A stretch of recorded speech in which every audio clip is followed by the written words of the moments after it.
First time we met, she propositioned me. She seemed so sure. I was sure. It was so shy and mysterious. Something you'd like to tell me. Is there something you'd like to know? I'm your wife. I know everything. Help me with something. You will not tell anyone about this.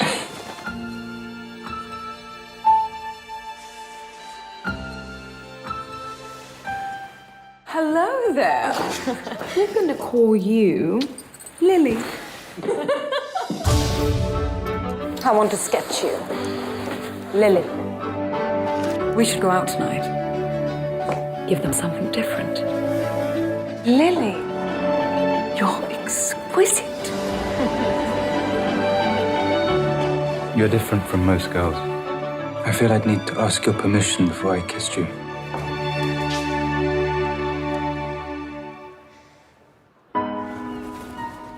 Exactly what happened last night? There was a moment when I wasn't me. There was a moment when I was just Lily. But Lily doesn't exist. We were playing a game. Something changed. He's lost his way. He needs a friend. Let me help. I think Lily's thoughts. I dream her dreams. She was always there. I need my husband. I need to hold my husband. Are you all right? The fact is, I believe that I'm a woman. And I believe it too. Surgery has never been attempted before.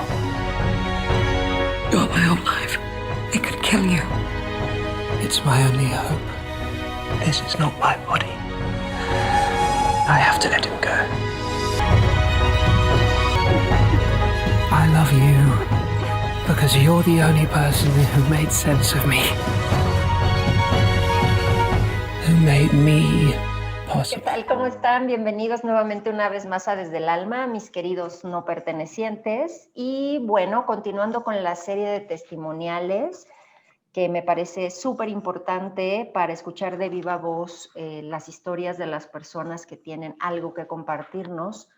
Pues hoy estoy muy contenta, dado que después del programa, bueno, de la serie de programas que hemos estado haciendo en relación a la diversidad sexual y la prevención del suicidio, dado que al menos estadísticamente parece ser uno de los grupos con mayores vulnerabilidades por muchas situaciones que hemos ido comentando.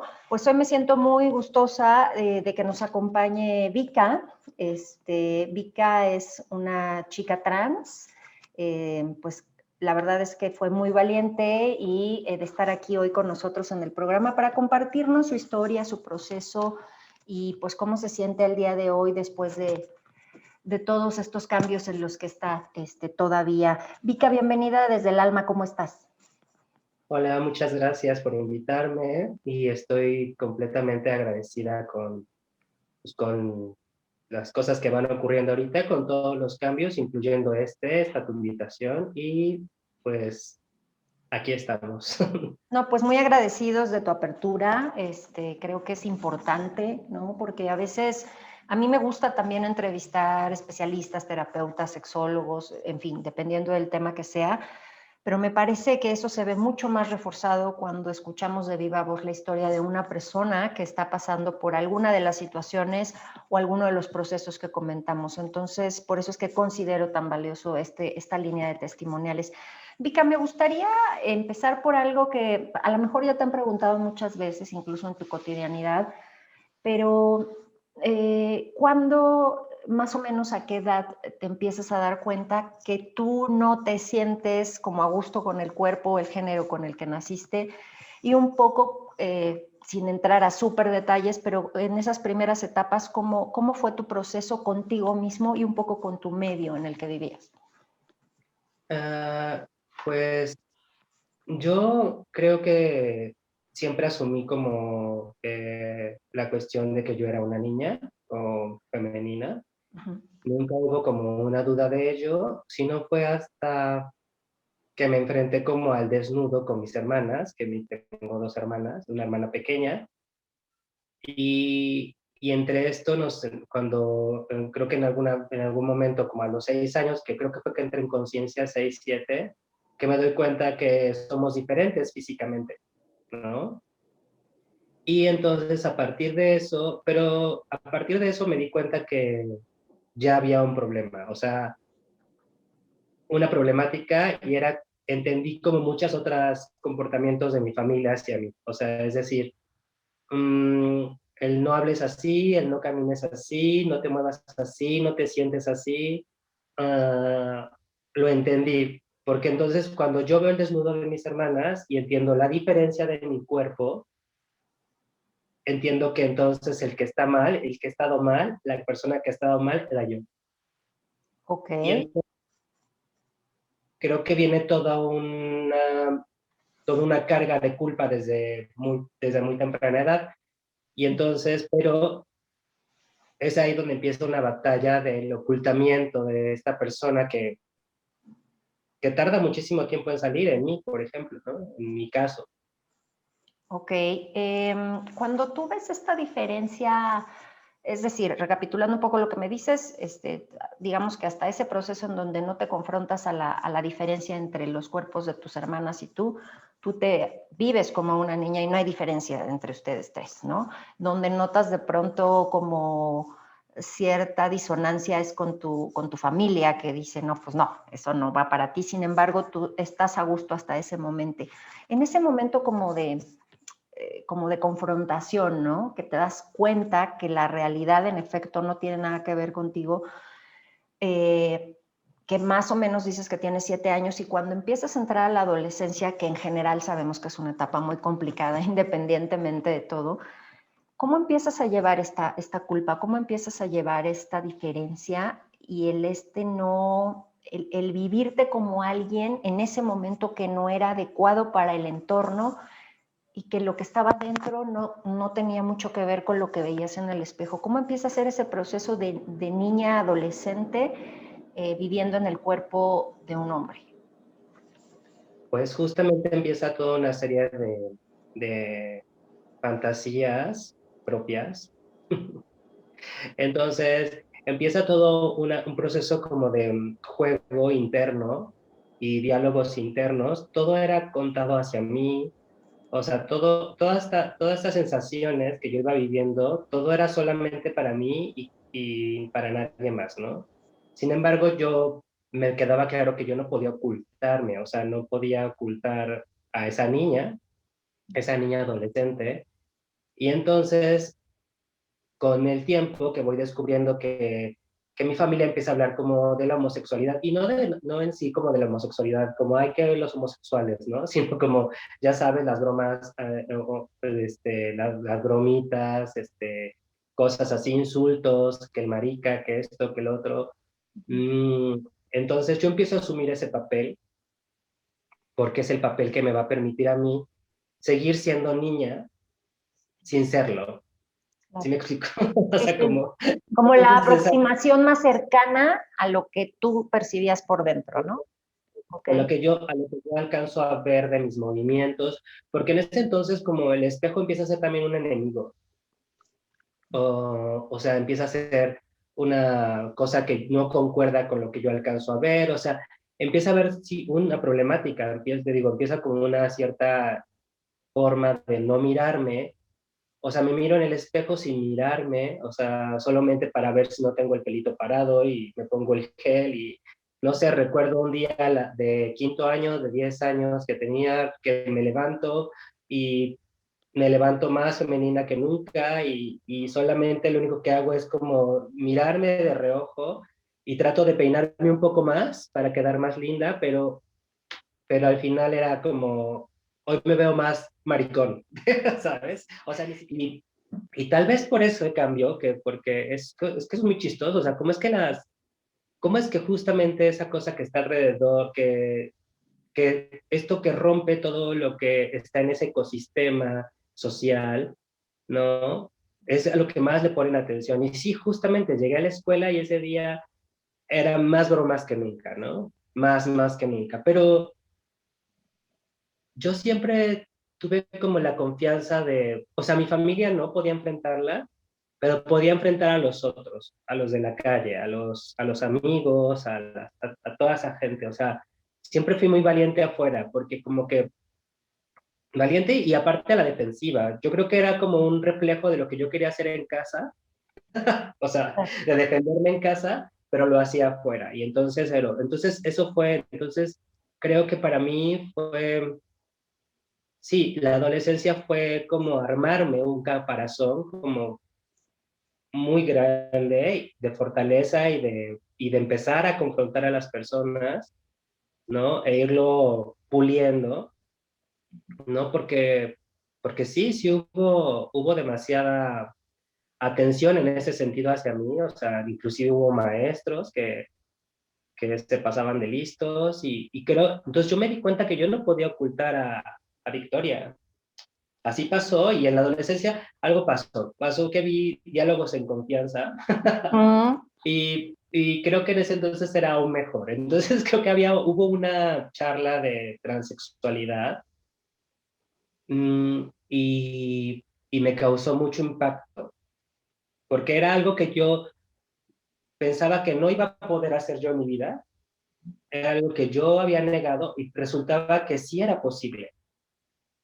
Pero al mismo tiempo me daba mucho miedo y era, no sé cómo llegar a ese lugar. Entonces lo omití también. Entonces yo seguí con esta vida en la que me tocó vivir con mi familia, en este cosa. Es como, no sé, de verdad la familia influye mucho en esto. O sea, es como, enmarca muchas cosas que a veces es muy difícil romper con todo ese marco y salir de eso que ya está muy, pareciera que es muy predestinado, un destino ya muy forjado, de este destino que hablan en las religiones, ¿no? ujú. Y que tú no tienes libre albedrío, o sea, no tienes, o sea, aunque pensases, o sea, todo eso que tú piensas para ti pues es o sea, es una imposibilidad. Oye, Vika, aquí me quiero detener un poquito porque me pareció muy interesante esta parte y creo que tu experiencia personal va a ser muy, muy rica. Tú me dices que cuando empiezas a entrar, bueno, cuando tienes este choque de cuerpos y te empiezas a dar cuenta que tu cuerpo no coincide con lo como tú te sientes en tu esencia y lo que hay por dentro, con Victoria, ¿no? Victoria, que sí, y tenemos a un adolescente que dice, bueno, parece ser que el caparazón o la carcasa que más se acerca a Victoria es el de la homosexualidad, ¿no? Es lo que estoy entendiendo.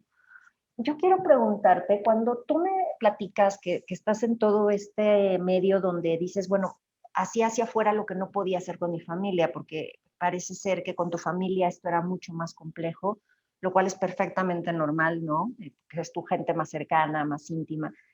Pero cuando tú te confrontas a todos estos compañeros en la calle, en la escuela, los maestros, etcétera, ellos te ven, o sea, es decir, tú estás consciente que esta máscara de homosexualidad que se acerca a lo que realmente eres, eh, y así es como, digamos, que te agarras de ella para empezar a sentirte un poco más cómodo y digamos que te muestras ante el mundo como homosexual o la gente lo asume, pero en realidad, o sea, ¿cómo es esta parte de lo que empiezas a hacer con esta máscara que intuyes que se acerca a lo que tú estás sintiendo, pero a la vez no es del todo tuya, ¿no? ¿Cómo, qué pasa con eso? Ay, eso es algo todavía muy complejo porque creo que construí una cosa bastante interesante, inclusive para mí, o sea, hay cosas que yo no alcanzo a ver así en grande, no sé, ahora que estoy en terapia y toda esta cosa, que ya llevo 10 años, hay cosas que todavía me quedan muy borradas, muy así en oscurecidas, no alcanzo a ver como eso. Pero alcanzo a ver, por ejemplo, que lo primero que creo que capto y opto yo es como justamente ser homosexual, ¿no? Y ser como esta homosexual que cae bien a todo el mundo y que es risueña y chistosa, ¿no? La chistosa, un poco la payasita de todos los lugares. Y entonces, pues empiezo con para hacer amigos, para hacer alianzas, porque yo necesitaba gente que estuviera a mi lado para no sentirme sola, ¿me explico? O sea, porque era, de repente hubo un momento muy oscuro que creo que de ahí es que viene como justamente una depresión muy grande, que es justamente a los 10 años que te explico, donde pues me doy cuenta que también tengo que luchar, que ahora tengo que luchar también por esa parte que es como ser homosexual, ¿no? Y que esa parte era como que también es complicada y era difícil, y creo que ahí fue muy, muy, muy denso, porque yo o sea, me sentí muy sola. O sea, fue como un momento en el que yo me sentí completamente sola, sin mi familia, sin personas alrededor que me entendieran. O sea, mis amiguitos que eran de la escuela, los que se acercaban un poco a mí, también dejaron de serlo. Entonces hubo un momento en el que yo estuve sola. O sea, seguramente había más niños homosexuales por ahí, viviendo de otras maneras, ¿no? su propia historia, pero en ese momento no había nadie. O sea, no era nadie. Entonces yo como no conocía a nadie más y nadie sabría conmigo, entonces tuve que ser a la que todo el mundo le tenía que caer muy bien, y entonces tenía que conceder muchas cosas. O sea, conceder desde la torta, ¿no? Repartirla en 10 personas, hasta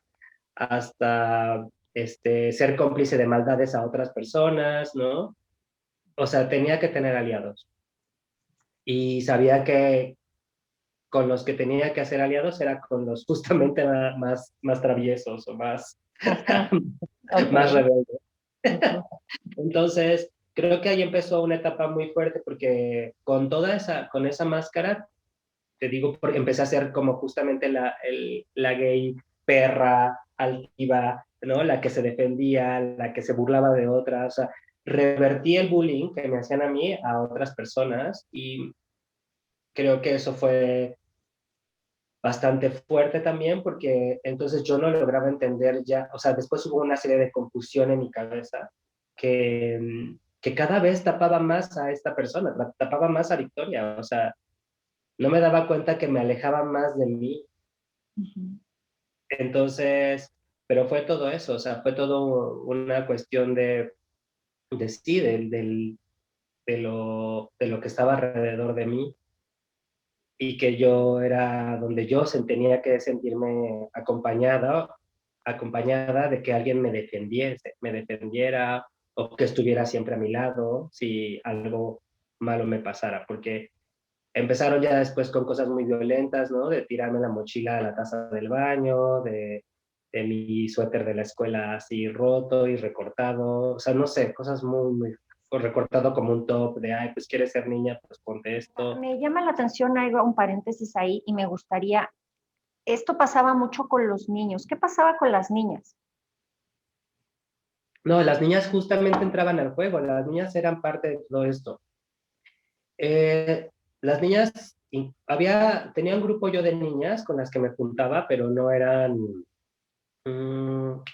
siempre había un cuestionamiento. Ellas siempre me preguntaban, ¿y por qué mejor no eres como los demás niños? O, ¿y por qué esto? O sea, entonces era todavía, creo que más no sé si los niños tenían muy claro, ¿sabes? Es como de, ay, es maricón y punto. O sea, nadie se cuestiona, ¿no? Lo vamos a atacar.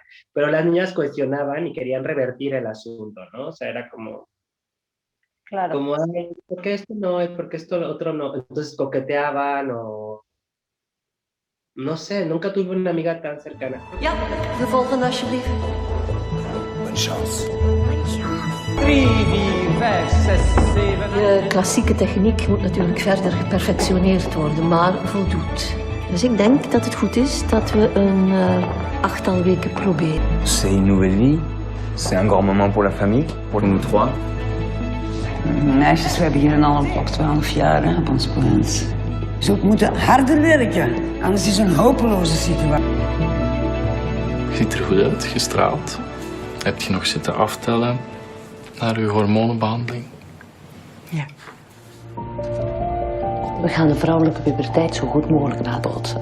Maar de effecten zijn dus wel onomkeerbaar. C'est pas compliqué. Tu veux qu'on me prenne pour une fille ou pour un mec? Fille. Et voilà. Je me demande comment ça va parce que tu me dis jamais rien. Voilà pourquoi je te demande comment ça va. Il y a une raison, non? Il y a une raison de quoi? Pourquoi tu me dis plus jamais rien? Ah, c'est peut-être parce que ça va pas. Dat toch niet opgeven, hè? Ah, nee. Oh, kom aan, vooruit.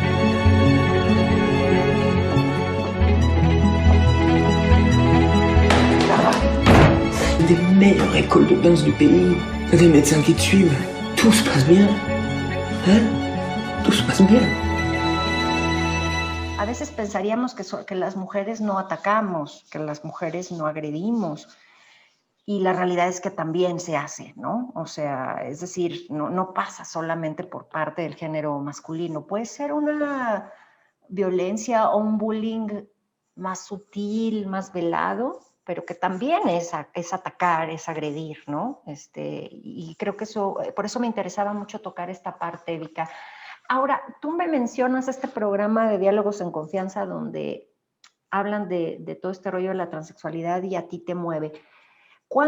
Esto me llevó a pensar, ¿cuándo tú descubres en tu proceso de conocimiento, de búsqueda, y dices, o sea, viste el programa y tú ya sabías antes que era el rollo de la transexualidad, o este programa te abre, o sea, ¿en qué momento con esta máscara de gay dices, espérame, creo que lo mío va más para acá? O sea, ¿cómo es ese proceso hacia ti y en qué momento de tu vida sucede? Pues yo, la verdad es como que, no sé, a mí me pasa que desde cuando vi esta caricatura de Gigi, la de la varita mágica, que había una transformación y que salía con senos y toda esta cosa, yo fantaseaba mucho en eso de niña. Y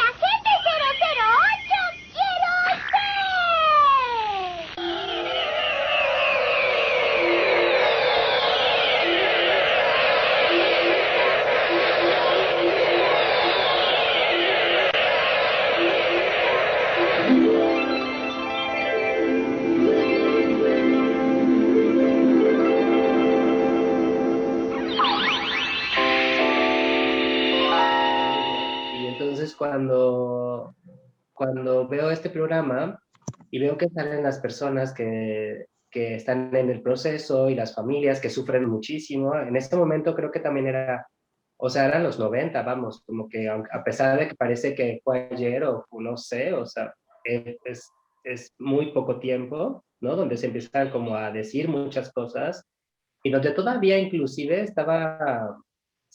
la transexualidad era vista como una enfermedad, o sea, sí, ¿no? Entonces, bueno, pues cuando hablan con el término de la transexualidad, cuando no había transgénero, solamente transexualidad. O sea, como que era definitivo, o sea, si querías ser mujer, querías quitarte todo, o sea, los genitales y todo, ¿no? O sea, si querías ser mujer, querías ser mujer completamente. Okay.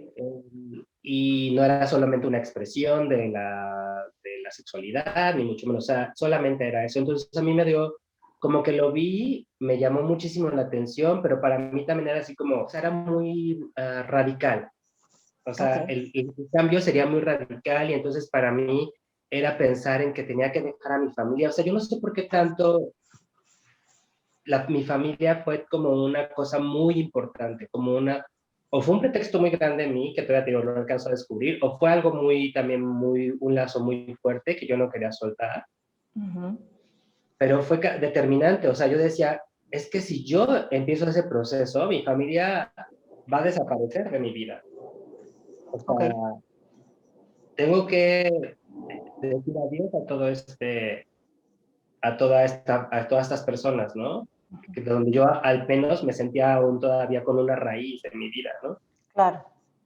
Con algo donde me podía sostener. Yo creo que si eso no hubiese pasado también, no sé dónde estaría ahorita, yo creo. O sea, pero también eso que me detuvo, creo que fue el único lazo que me hizo no hacer cosas. O sea, no irme tan lejos, o sea, no llegar a una depresión que me llevase al suicidio total, ¿me explico? O sea, Claro. porque sí, la desolación era muy grande, pero también ese lazo me hizo como un poco sostenerme hasta no encontrar otras maneras, ¿no? Otra familia, otros lazos, otras emociones, otros deseos que me ayudasen a seguir adelante, o sea, de verdad, o sea, no sé si no. Entonces yo creo que de alguna manera también el término que tampoco me llenaba y tampoco me satisfacía, el término de transexualidad, así como radical completamente, también decía yo, no creo que lo voy a hacer. Entonces también esa duda que se plantea ahí en mí, pues me hace seguir con mi papel de homosexual. Claro, claro. Y fíjate, aquí creo que mencionas algo muy importante y algo que he notado como un factor contundente cuando una persona decide expresar y asumir su diversidad, ¿no? No solo sexual, en general su diversidad, pero bueno, vamos a entrar muy concretamente a la diversidad sexual. Pareciera ser que la familia es un tema muy complejo, ¿no? Que a veces detiene procesos, distorsiona procesos, complica los procesos.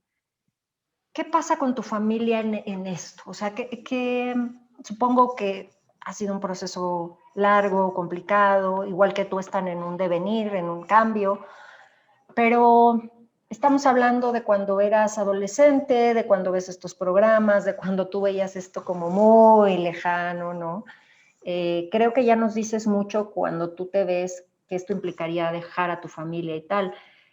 Esto quiere decir que tú no notabas esta posibilidad de que tu familia aceptara esto. O sea, ¿cuál era la postura de tu familia ante lo que tú venías expresando y siendo en esos momentos? O sea, ellos, ¿cómo los percibías tú y desde tu percepción, cómo era tu familia en relación a este tema de la homosexualidad, de la transexualidad, etcétera? Mi familia quiere decir mi madre, o sea, en realidad. Es tu familia, claro. Mi madre es una señora de, no sé, ahorita casi los 80 años, o sea, de los 40. Vivió una infancia dura, supongo que en esos tiempos eran duros. No tengo idea como de dónde venga muy, muy bien. O sea, sí tengo idea de dónde viene, pero también pienso que es una persona bastante ruda y acaparadora en cuanto a su familia. O sea, mi mamá tuvo 10 hijos, yo soy la novena, o sea, casi la última. Y entonces, en mi casa ya había una persona homosexual, que era un hermano mayor. Mi mamá es como la que reparte todas estas ideas, la que elabora todas estas ideas de rechazo a la familia, ¿no? O sea, como, ay, sufro mucho porque Víctor está de tal manera, o porque Víctor era así, o Víctor no se comporta, voy a llevar a Víctor al médico, ¿qué puedo hacer con Víctor, no? Entonces, todo el tiempo era, ¿qué va a hacer conmigo? Porque yo ya estaba enferma, ¿me explico?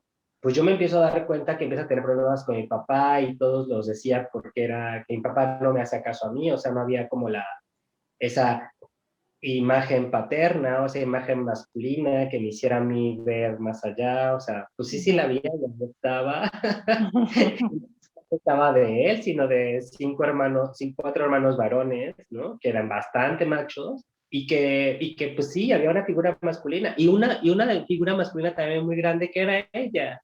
O sea, mi mamá no es en absoluta femenina, o sea, es una persona muy hombrada, es una chica muy hombrada, como con mucho carácter, muy fuerte, y muchas veces como con actitudes muy masculinas más que mi padre. No sé, pues de ahí, o sea, de ahí te imaginarás que devienen como muchas, o sea, obviamente la homosexualidad era como un tema tabú, o sea, que a pesar de que sí había, no se hablaba de tal cosa, mi madre solamente la hablaba con mi hermano, pero específicamente yo no podía ser homosexual.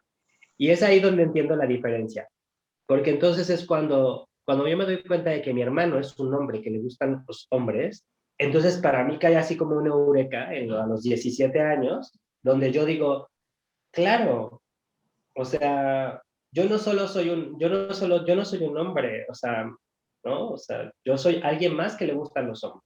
Alguien más que todavía no sé, no tengo idea, no lo voy a nombrar.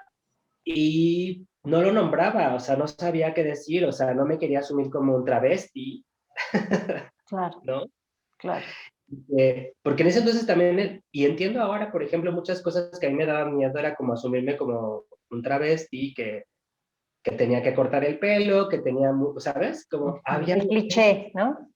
Hay toda una concepción alrededor o sea, sobre esos comportamientos, sobre esas manifestaciones del ser. Y qué duro, o sea, es muy duro porque tenías que justamente estar luchando con definirte, ir quitando y quitando, y de repente no podías quitar, se aumentaba la paja y se aumentaba y se aumentaba y se aumentaba y se aumentaba este caparazón.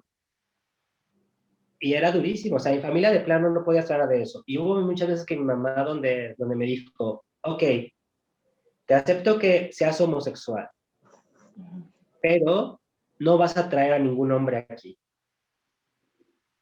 Cuando mi mamá me había llevado a 10,000, ¿no? Ok. O está bien, está bien que seas homosexual, pero aquí no te vas a vestir de mujer. O sea, mi hermano no lo hacía. Entonces era como, ok. Entonces yo acaté las reglas de, pues no me voy a vestir como mujer. Y entonces sucedió algo muy chistoso. Yo empecé a comprar ropa de mujer todo el tiempo. Ok, ajá. Pero a escondidas, era como, no a escondidas, sino como disfrazada. Es decir, el pantaloncito que parece lo más masculino que se ponen las mujeres, Ajá. que era más o menos, bueno, pues y así, ¿sabes? La chamarrita. Sí, en esta, vuelvo a repetir, en este ir como probando máscaras, ¿no? Como a ver, esto me queda mejor, esto me sienta mejor, esto ya se va acercando un poco más a lo que soy yo. Pero además aquí hay algo tú lo dices bien, ¿no? Victoria estaba ahí, pero estaba detrás de un montón de máscaras y de cosas que tú todavía no podías ver porque, bueno, te estabas enfrentando a los propios prejuicios que traías inculcados de tu sociedad, de tu familia, de tu madre, de tu historia, de tu contexto, porque somos contexto, ¿no? No somos seres aislados, ¿no? Eres tú en relación a un otro y quieras o no, el medio ambiente te va a influenciar y tú a tu medio ambiente. Entonces, me parece muy normal que lo vieras así. En este proceso de irte encontrando, cuando tú me dijiste algo que me pareció súper fuerte y muy interesante, tú me decías que cuando eras más pequeñito te veías al espejo, pero no te veías, o sea, no te observabas. Era como, no me gusta lo que veo, me toque ver para peinarme o lo básico, entonces como que me veo más bien me veo sin observarme, ¿no? No profundizo. Cuando tú te vas viendo, ¿no? En este proceso en el que vas probando nuevas máscaras, nuevas carcasas, ¿no? Con las que te vas sintiendo a gusto, ya te permites verte más.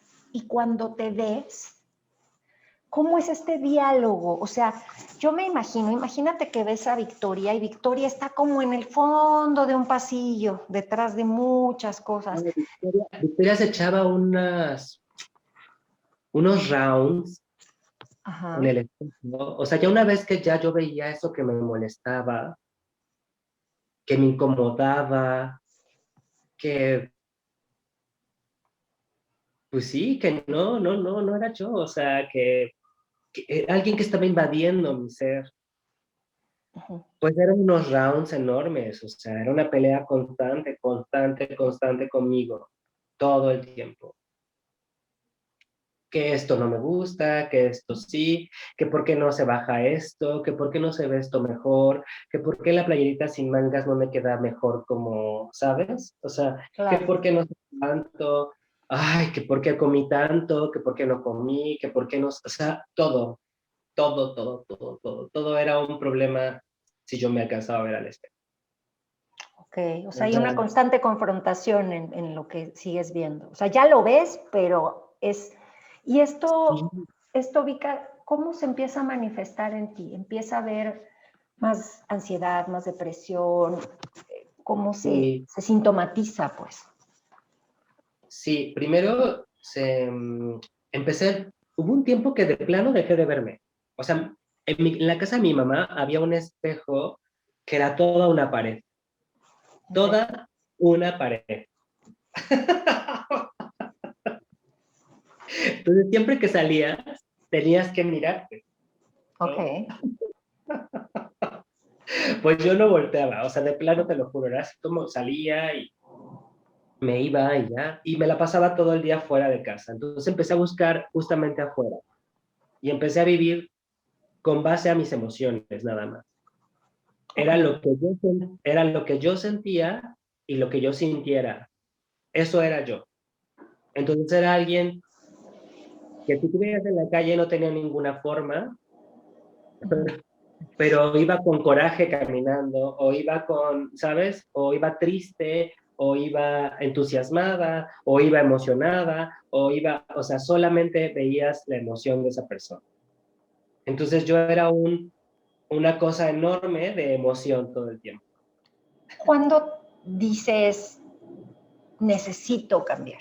O sea, ¿cuándo decides que Victoria dice, no más?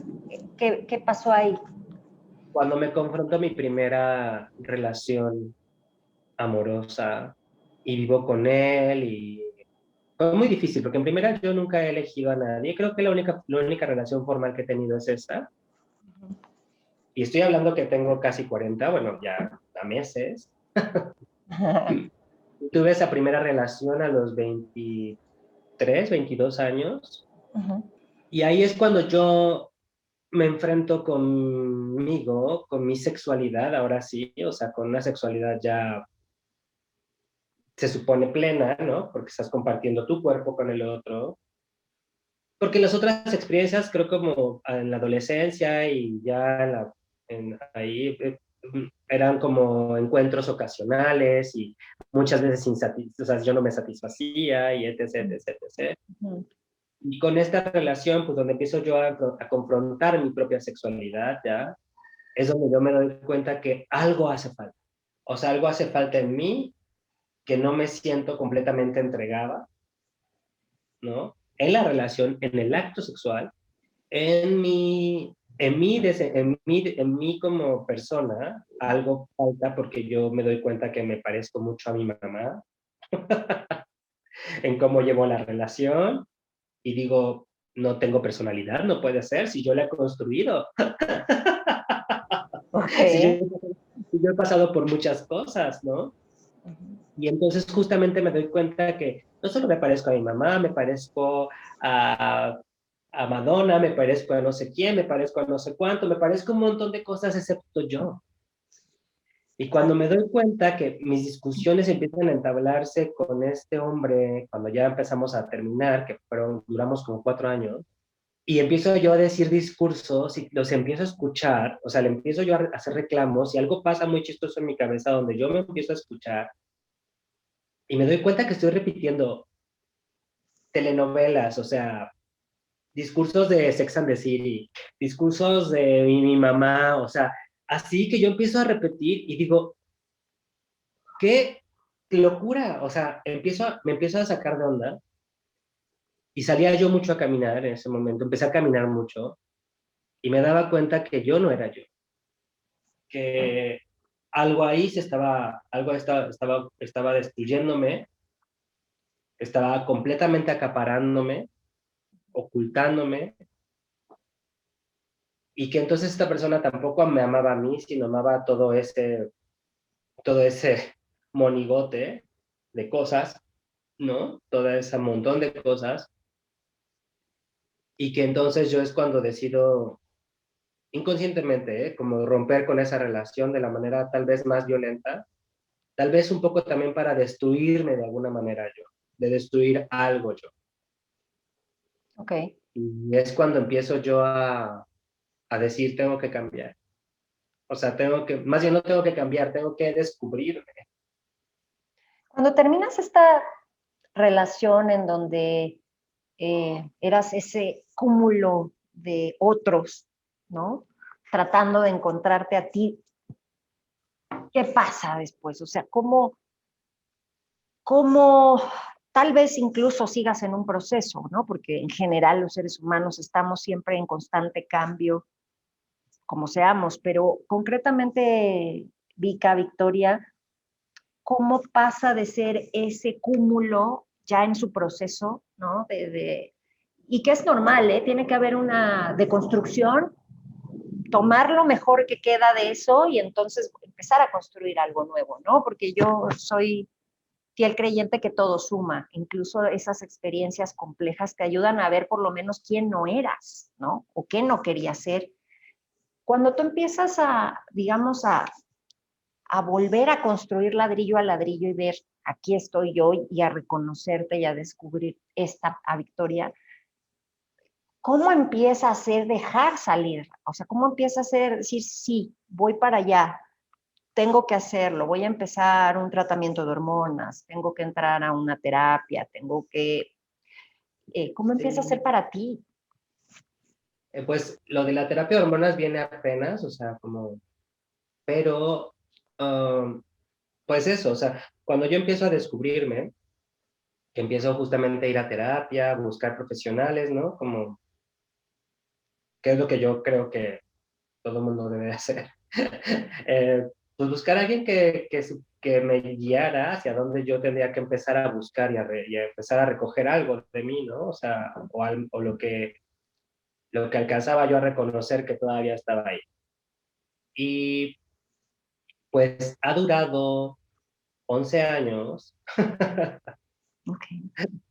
Ha durado 11 años, 12 años, no recuerdo, algo así, como todo quitar, cincelar. Y ha sido desde terapia, desde acupuntura, psicología cognitivo-conductual, psicoanálisis, yoga, y un montón de cosas. Dejé de ver televisión, o sea, dejé de ver televisión y ya mi vida era completamente una telenovela, o sea, era muy emocionante.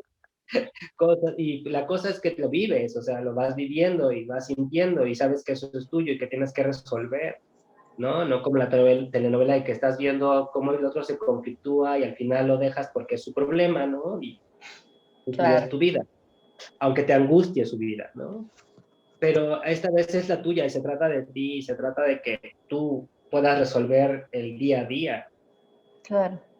Y pues como que yo ya traía yo esta cosquillita de vístete, haz esto, pues justo, ¿no? Como cuando era niño, o sea, era como, ok, ya viste la diferencia, pero tú querías ir hacia un lugar. ¿Qué pasó con ese deseo de ese niño, no? ¿Dónde está? O sea, ¿dónde empezó a irse? O sea, no se dirigió a ninguna parte. Entonces, pues empecé como a, justo eso, como a querer, empecé a comprar ropa, que empecé creo que un poco raro, porque como que empecé a comprar ropa femenina, pero no me la ponía, y si me la ponía, me la ponía combinada, ya sabes, con el pantaloncito, así medio, ajá, entonces, cosas así. Y como traía esta cosa de, pues, yo estudié danza y estudié desde la adolescencia artes, entonces traía un poco esta cosa de la fama y estas tonterías. Entonces dije, bueno, pues quería yo resaltar, entonces compraba a veces looks muy que resaltaban y cosas así, pero nunca me atrevía más allá. Okay. O sea, siempre era como hasta ahí, y no quería dar el paso, o sea, no quería reconocer que Victoria quería salir y que Victoria tiene derecho a salir. Y hasta hace 2 años que empecé también una relación, y en esa relación pues también me vi muy lastimada, yo me empecé a lastimar muchísimo, y entonces, pero era eso, o sea, era yo lastimarme para poder sacar. Okay. Otra vez. Era como para mí, para poder sacar qué cosa de mí. O sea, esto no quiere decir que yo no quiera a la gente o no vea a las personas, por supuesto, pero son esas personas que me ayudan a mí a voltearme a ver Claro. y querer escarbar y descubrir. Sí, como personas, yo las llamaría como catalizadores, ¿no? Que cumplen un poco la función en tu vida que sea destructivo, pero que a través de eso pueda, digamos, depurar y salir lo que tiene que salir, ¿no? Aunque el proceso sea un tanto cuanto doloroso. Creo que... Sí, entonces yo justamente hice esto, como que bueno, que creo que me fui otra vez a ese mismo lugar, o sea que yo no quería volver a regresar a ese lugar y sin embargo lo volví a hacer de una manera inconsciente. Y cuando me di cuenta de eso, de que estaba haciendo eso y que estaba yo de alguna manera también haciéndole daño a la otra persona, me di cuenta que tenía que ser sensato. En un viaje que hice, regresé y cuando regresé dije, mira, ya me hallo, o sea, no soy esto, soy esto. Y empecé a sacar la ropa que había comprado, o sea, la ropa como un símbolo, ¿sabes? Como de, soy esto ahí está. O sea, y no puedo ocultarme. O sea, ya no puedo ocultarme, ya no puedo más. Y empecé a buscar ayuda también con esto de las hormonas, con la endocrinóloga, con la psiquiatra, con un montón de cosas. Porque sí, o sea, una cosa que me dijo la psiquiatra que es muy valioso es como tú vas a ser trans, tomes hormonas o no las tomes. Pero si quieres hacer el cambio, estamos aquí, y si no, también estamos aquí. O sea, es decir, podemos seguir con la terapia psiquiátrica, ¿no? Si no las quieres tomar, ¿no?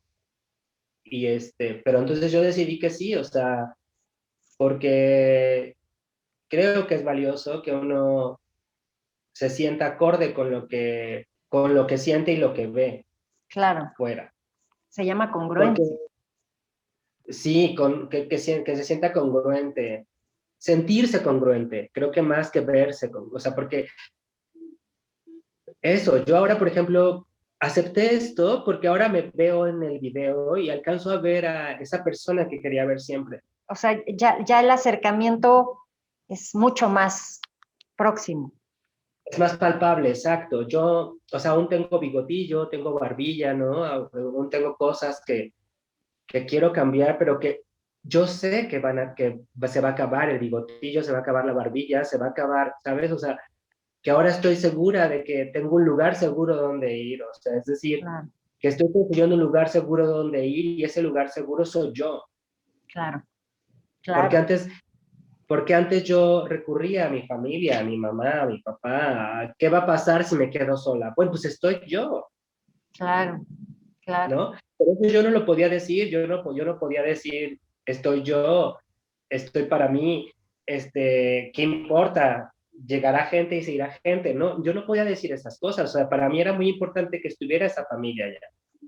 ¿Por qué? Porque era lo que me daba identidad, porque era lo que sostenía todo ese armatoste de persona y que si le hubiese quitado yo eso, no te digo, no sé qué haría, no sé si estaría yo ahorita. O sea, obviamente llegó un momento en el que intenté el suicidio, que llega un momento en la cabeza en donde uno no se siente en ninguna parte y que es ahí donde pues uno corre el peligro de hacer cualquier cosa. Quiero preguntarte, y ya acercándonos un poquito al cierre del programa, Vika, hay dos cosas que quiero preguntarte. La primera, y que me parece súper importante, hoy en pleno 2021, después de todo este proceso largo, profundo, y en el que estoy consciente que sigues en un proceso, porque insisto, todos estamos en proceso, pero bueno, concretamente tú ahorita sigues en este proceso de cambio en todos los sentidos, de transformación, de encuentro. ¿Ya te puedes ver en el espejo con mayor gusto? Y si es así, ¿qué es lo que hoy ves de ti? Pues veo una chica con ilusiones, aún no tengo planes, porque me siento como cuando, pues sí, como cuando eres muy niña y que solamente juegas a, voy a tener esto, voy a tener el otro. Ahorita estoy yo jugando con muchas cosas, estoy tomando clases de voz para poder como mejorar la feminidad de mi voz, pero también pasó a que tenía buen registro y como que dije, bueno, pues sí quiero cantar, ¿no? Entonces ahorita juego a eso, veo una persona que, pues eso, está en pleno descubrimiento de sí misma. En mi caso, pues sí hubo mucha desorientación, o sea, hubo siempre muchos lugares a los que recurrí, qué divertido, qué bonito, y porque seguramente mi alma aventurera me llevó a muchos lugares, pero que al final no descubrí mucho de mí, o sea, te digo, me parece divertidísimo y todo, pero hoy por hoy no sé dónde ir, o sea, qué planes tener para mí, qué Victoria quiere ser, hacia dónde quiere estar, pero ahorita juego, o sea, estoy como una niña en descubrimiento constante, de quiero hacer esto, quiero hacer el otro, y no tan en ceros, no es una hoja tampoco en ceros, ¿no? O sea, Claro. yo ya llevo también, o sea, de lo que tengo un poco, de cosas que tengo que hice, en este caso la danza, el teatro, las artes de alguna manera quedan todavía en mi cabeza y creo que fueron también las que me han ayudado mucho a sobrevivir. Y eso, o sea, ahorita me estoy sosteniendo de eso y veo, te digo, a una persona con muchas ilusiones y con ganas de vivir. O sea, es decir, toda esta armatoste que estaba ahí también tenía ganas de vivir y se tomaba de cualquier cosa y agarraba de cualquier cosa, pero ahorita ya dirigirlo hacia alguien que quiere ser eso, o sea, esto en este caso, de ser Victoria, yo quiero ser Victoria y Victoria va a tener esto ya es otra cosa, es un plan, es un ser en construcción. Victoria, lo último que quisiera preguntarte, prácticamente antes ya de cerrar el programa, es si hoy nos ve un chico, una chica trans que está en este proceso en el que tú estuviste, en el que no te hallas, no te encuentras, no te sientes a gusto en ningún lado, y, ¿qué le dirías? ¿Cuál sería tu consejo para esa persona que está en un proceso parecido y que no sabe qué hacer? Pensando en cuando eras jovencita y pasaban estas cuestiones de dónde encuentro, dónde soy, qué soy, ¿qué le dirías? ¿Por dónde podría empezar a encontrarse a sí misma o a sí mismo?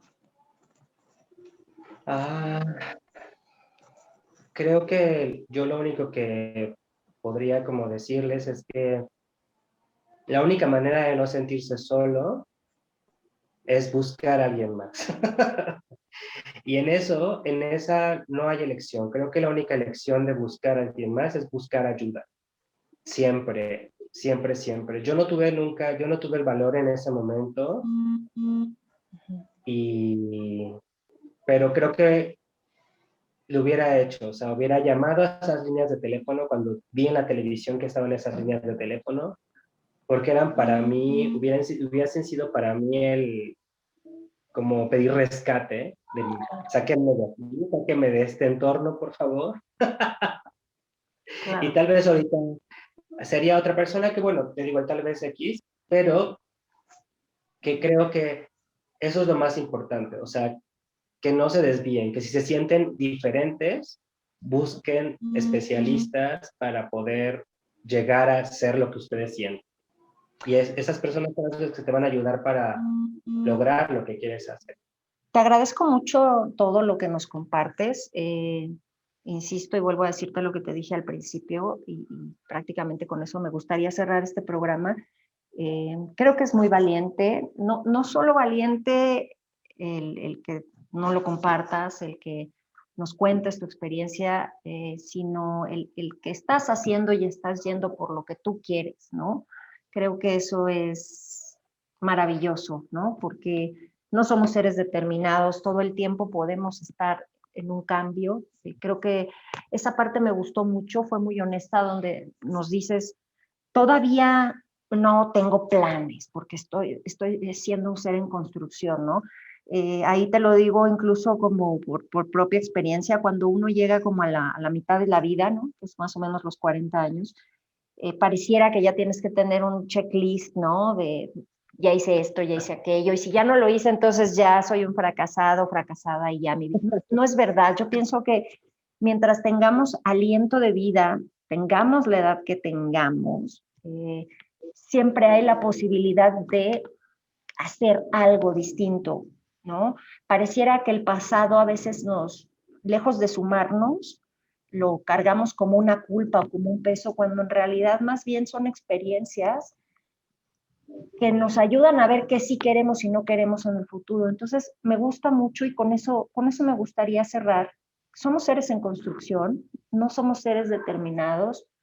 Hay cosas, y pienso que la esencia de cada uno y cada una de nosotras está quizá más allá de la vida y de la muerte, pero somos como camaleones que vamos cambiando, que vamos probando. No tenemos por qué quedarnos con una máscara, un encuadre, si ya no nos sentimos a gusto, ni nos sentimos que crecemos ni damos. Entonces, esto va más allá de la transexualidad, ¿no? Va a cualquier persona, ¿no? Siempre existe la posibilidad de rehacerte, cambiar, en todos los sentidos y desde donde estés, ¿no? Para todos. Es simplemente que lo quieras hacer, que seas valiente y, como dice Victoria, busques la ayuda apropiada. Recuerden que las terapias no es para resolverte la vida, son tus acompañantes, porque el que va a hacer la chamba es uno, ¿no?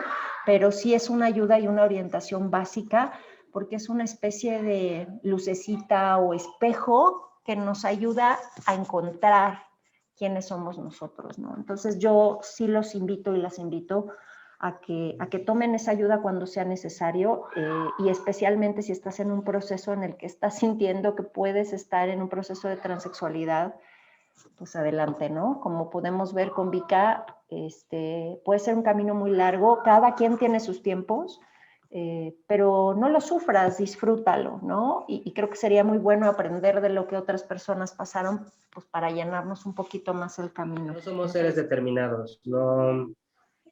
De hecho, estamos aquí para irnos construyendo completamente, y que determinados a veces son los muebles y aún así están en un proceso constante de transformación. Y entonces, sí, ¿no? No hay un checklist. Exacto. Vika, pues te agradezco muchísimo tu presencia y pues tu compañía y tu honestidad, de verdad es muy valiosa. Y a ustedes, mis queridos no pertenecientes, nos vemos hasta la próxima. These are my jeans.